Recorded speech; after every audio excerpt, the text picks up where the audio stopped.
I'm Ruth Bomar, your online academic coach, and this is the third installment on my series of productivity tips while working from home.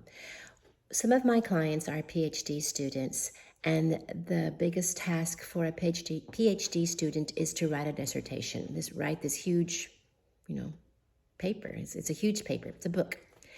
So as I was working with a client this semester, one of the things that came up that prevented her from making progress was the inner critic. The inner critic is that voice on the inside of you that tells you all the reasons why you can't, all the reasons that you're not good enough, you're not qualified, you don't have anything to say, you're just all the reasons why you can't. It's that negativity soundtrack. Every one of us has that inner critic voice talking to us and just sabotaging our forward motion. So what are some ways to address that inner critic? That's what today's video is about, is addressing that inner critic as it prevents productivity. So one of the things, as we were talking about that inner critic and what she was hearing, the reasons why she couldn't get things done, she was able to identify it as an inner critic. And when she did, she realized, he's been lying to me. And there was this big grin on her face. It was such a liberating realization that that inner critic had been lying to her. So that meant all those things were just not true. In subsequent sessions, in our coaching sessions, we were unpacking a fear that she was experiencing.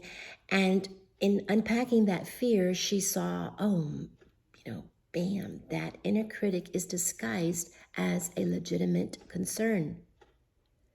So this inner critic, first of all, was lying to her, and then second of all, was disguised, a disguised deception.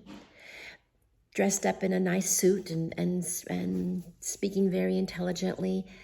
And for her, it was a legitimate concern, but it was an inner critic disguised as a legitimate concern. Once she was able to see through those ruses, then she was free to get started on whatever she needed to get started that day.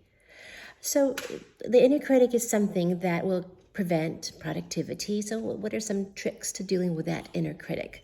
When I was writing my dissertation, what I did with my inner critic was, I used to teach 6th grade. So I visualized my inner critic as my students in the van when I was driving them across the Metroplex going to the museum for a field trip. And as should be expected, the students were noisy and excited about this field trip, and I asked them to be quiet so that I could focus on traffic and navigate traffic safely. Well, the students, they're intelligent. They understand the need for safety in a van driving through traffic. So they did. They complied. They quieted down so I could focus. So when my inner critic would talk to me and tell me why I couldn't get my dissertation written, couldn't get started, I would visualize my 6th grade students and I would tell them, be quiet. And they did. And that's how I treated my inner critic. I know another person who drew a little monster on a piece of paper and stuffed it in the bottom of a desk drawer. Another person also drew a little figure on a piece of paper, folded it up, and put it in their shoe and walked around on it all day long. And that's how they dealt with their inner critic. So in today's video, I'm encouraging you to think about that inner critic. And don't give the inner critic the microphone, but you tell the inner critic what it needs to do. In my case, it was simply hush. You might need stronger language for your inner critic. Whatever you need to do to your inner critic to get it to be quiet, visualize it, and then tell it what you need it to do. And get started on your writing or whatever project that you're working on.